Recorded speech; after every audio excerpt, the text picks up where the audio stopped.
কই আমিও তো দেখি এতক্ষণ ধরে ভিডিও কলে কার সাথে কথা বলছো। এ মা, মেয়েটা এইভাবে তার হাজবেন্ডের গায়ে হাত তুললো? তোমার সাহস তো কম না? তুমি এরকম পাবলিক প্লেসে আমার হাত থেকে আমার ফোনটা ছিনিয়ে দিলে? খুব সাহস হয়ে গেছে না?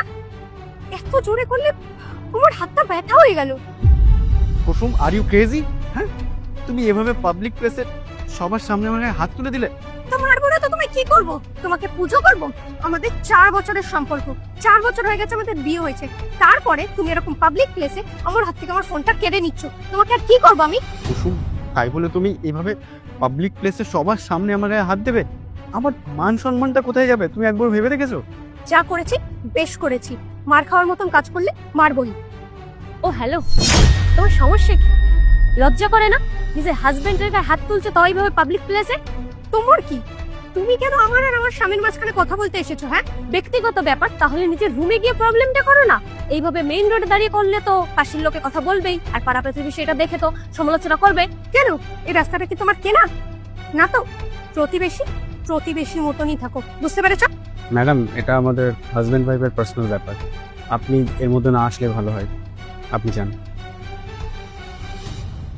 কুসুম, আই এম সরি, আমার এভাবে তোমার থেকে ফোনটা কেড়ে নেওয়া উচিত হয়নি।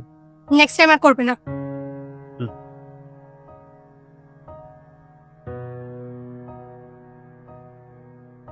ম্যাডামের এটা উচিত হয়নি, স্যারের গায়ে হাত দেওয়া।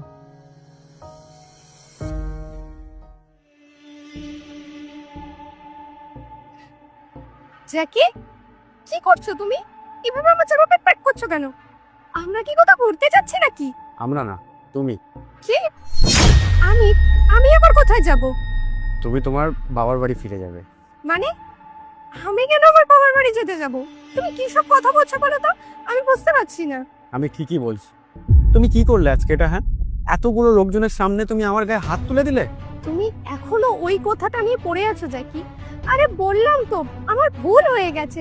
তুমি ওইভাবে রাস্তার মধ্যে আমার হাত থেকে ফোনটা কেড়ে নিলে, আমার মাথাটা গরম হয়ে গেছিল। সেই জন্য না হয় আমি তোমাকে একটা চড় মেরেই দিয়েছি। সেটা নিয়ে তো ওভার রিঅ্যাক্ট করার কি আছে? সেই একটা জিনিস নিয়ে তুমি পড়ে রয়েছো। বললাম তো ভুল হয়ে গেছে। সেটার জন্য তুমি এখন আমায় বলছো বাড়ি চলে যেতে? আজব। কুসুম, আমি তোমার সাথে জাস্ট মজা করার জন্য ফোনটা নিয়েছিলাম, আর তুমি এরকম সিরিয়াস হয়ে গেলে। আর তুমি একবার দেখলে না যে আশেপাশে সবাই দেখছে, ওই মেয়েগুলো, তারপরে সিকিউরিটি গার্ডটা, সবাই দেখলো তুমি আমার গায়ে হাত তুললে। এরপরেও ওদের কাছে আমার কি মান সম্মান থেকে যাবে বলো? পাড়া প্রতিবেশী সবাই তো জানতে পারবে আস্তে আস্তে, কারণ এইগুলো তো লুকিয়ে থাকে না। এক কান হতে দু কান। পার্ট 2 দেখতে সাবস্ক্রাইব করুন SJ সোনি ব্লগ 2M।